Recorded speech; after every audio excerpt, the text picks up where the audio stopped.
Hola queridos amigos y bienvenidos al capítulo número 2 del libro El Camino a Cristo, que lleva por título La necesidad más urgente de todo ser humano. El hombre estaba dotado originalmente de facultades nobles y de un entendimiento bien equilibrado. Era perfecto en su ser y estaba en armonía con Dios. Sus pensamientos eran puros y sus propósitos santos. Pero a causa de la desobediencia, sus facultades se pervirtieron y el egoísmo reemplazó al amor. Su naturaleza quedó tan debilitada por la transgresión que ya no pudo, por su propia fuerza, resistir el poder del mal. Fue hecho cautivo por Satanás, y hubiera permanecido así para siempre si Dios no hubiese intervenido de una manera especial. El tentador quería desbaratar el plan que Dios había tenido cuando creó al hombre. Así llenaría la tierra de sufrimiento y desolación, y luego señalaría todo ese mal como resultado de la obra de Dios al crear al hombre. En su estado sin pecado, el hombre mantenía una comunión gozosa con aquel en quien estaban escondidos todos los tesoros de la sabiduría y del conocimiento. Colosenses 2:3. Pero después de su pecado no pudo encontrar gozo en la santidad y procuró ocultarse de la presencia de Dios. Tal es aún la condición del corazón que no ha sido renovado. No está en armonía con Dios ni encuentra gozo en comunión con Él. El pecador no podría ser feliz en la presencia de Dios, rehuiría la compañía de los seres santos, y si se lo pudiese admitir en el cielo, no se sentiría allí a gusto. El espíritu de amor abnegado que reina allí donde todo corazón responde al corazón del amor infinito, no haría vibrar en su alma cuerda alguna de simpatía. Sus pensamientos, intereses y motivos serían ajenos a los que mueven a los moradores celestiales que se hallan sin pecado. Sería una nota discordante en la armonía del cielo. Este sería para él un lugar de tortura. Ansiaría esconderse de la presencia de aquel que es la luz y el centro del gozo del cielo. No es un decreto arbitrario de parte de Dios el que excluye del cielo a los impíos. Ellos mismos se han cerrado las puertas por su propia ineptitud para el compañerismo que allí reina. La gloria de Dios sería para ellos un fuego consumidor. Desearían ser destruidos a fin de ocultarse del rostro de aquel que murió para salvarlos. ¿Hasta dónde llega el esfuerzo humano? Es imposible que escapemos por nosotros mismos del foso del pecado en que estamos sumidos. Nuestro corazón es malo y no lo podemos cambiar. ¿Quién de la inmundicia puede sacar pureza? No hay nadie que pueda hacerlo. Job 14:4. La mentalidad pecaminosa es enemiga de Dios, pues no se somete a la ley de Dios ni es capaz de hacerlo. Romanos 8:7. La educación, la cultura, el ejercicio de la voluntad, el esfuerzo humano, tienen su propia esfera, pero no tienen poder para salvarnos. Pueden producir una corrección externa de la conducta, pero no pueden cambiar el corazón ni purificar las fuentes de la vida. Es necesario que haya un poder que obre desde el interior, una vida nueva de lo alto, antes que el hombre pueda convertirse del pecado a la santidad. Ese poder es Cristo. Únicamente su gracia puede vivificar las facultades muertas del alma y atraerla a Dios y a la santidad. El Salvador dijo: quien no nazca de nuevo, a menos que reciba un corazón nuevo, nuevos deseos y nuevos propósitos y nuevos motivos que lo guían a una nueva vida, no puede ver el reino de Dios. Juan 3:3. La idea de que lo único que hace falta es desarrollar lo bueno que existe en la naturaleza del hombre es un engaño fatal. El que no tiene el Espíritu no acepta lo que procede del Espíritu de Dios, pues para él es locura.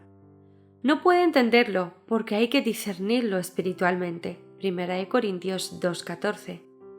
No te sorprendas de que te haya dicho tenéis que nacer de nuevo. Juan 3:7. De Cristo está escrito: en Él estaba la vida, y la vida era la luz de los hombres. Juan 1:4. De hecho, en ningún otro hay salvación, porque no hay bajo el cielo otro nombre dado a los hombres mediante el cual podemos ser salvos. Hechos 4:12. No basta comprender la amorosa bondad de Dios, ni percibir la benevolencia y la ternura paternal de su carácter. No basta discernir la sabiduría y justicia de su ley y ver que está fundada sobre el eterno principio del amor. El apóstol Pablo veía todo esto cuando exclamó: «Estoy de acuerdo en que la ley es buena, la ley es santa y que el mandamiento es santo, justo y bueno». Pero en la amargura de su alma agonizante y desesperada añadió: «Pero yo soy meramente humano y estoy vendido como esclavo al pecado». Romanos 7:16, 12:14. Ansiaba la pureza y la justicia que no podía alcanzar por sí mismo y clamó: «Soy un pobre miserable, ¿quién me librará de este cuerpo mortal?» Romanos 7:24. La misma exclamación de corazones agobiados se ha producido en todos los lugares y en todos los tiempos. Hay una sola contestación para todos: «Aquí tenéis al Cordero de Dios que quita el pecado del mundo». Juan 1:29. Ejemplos notables. Muchas son las figuras por las cuales el Espíritu de Dios ha procurado ilustrar esta verdad y hacerla clara para las almas que anhelan verse libres de la carga de culpabilidad.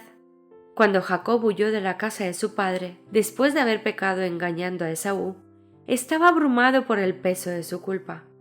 Se sentía solo, abandonado y separado de todo lo que le había hecho valiosa la vida. El único pensamiento que sobre todo oprimía a su alma era el temor de que su pecado lo hubiese apartado de Dios y dejado desamparado del cielo. Embargado por la tristeza, se recostó para descansar sobre la tierra desnuda. Estaba rodeado únicamente por las solitarias colinas y cubierto por el brillante manto de las estrellas de la bóveda celeste. Después que se hubo dormido, una luz extraña embargó su visión.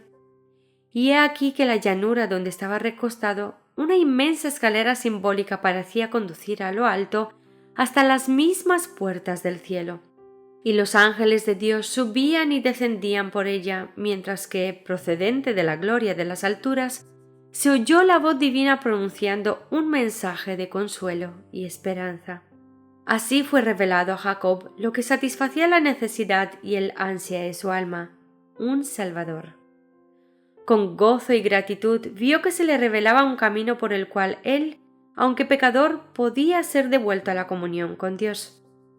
La mística escalera de su sueño representaba a Jesús, el único medio de comunicación entre Dios y el hombre.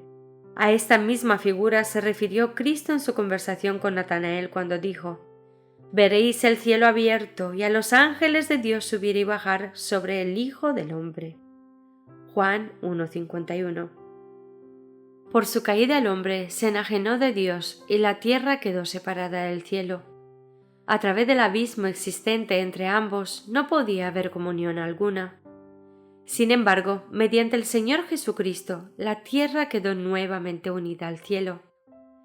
Cristo fue, por sus propios méritos, el puente sobre el abismo que el pecado había abierto, de tal modo que gracias a él los hombres pueden tener comunión con los ángeles ministradores. Cristo une al hombre caído en su debilidad y desamparo con la fuente del poder infinito. Los sueños de progreso. Vanos son los sueños de progreso de los hombres, vanos todos sus esfuerzos por elevar a la humanidad, si menosprecian la única fuente de esperanza y ayuda para la raza caída. Toda buena dádiva y todo don perfecto, Santiago 1:17, provienen de Dios. Fuera de él no hay verdadera excelencia de carácter, y el único camino para ir a Dios es Cristo, quien dice: «Yo soy el camino, la verdad y la vida. Nadie llega al Padre sino por mí». Juan 14:6. El corazón de Dios suspira por sus hijos terrenales con un amor más fuerte que la muerte. Al dar a su Hijo nos ha vertido todo el cielo en un don: la vida, la muerte y la intercesión del Salvador, el ministerio de los ángeles, las súplicas del Espíritu Santo, el Padre que obra sobre todo y por todo, el interés incesante de los seres celestiales.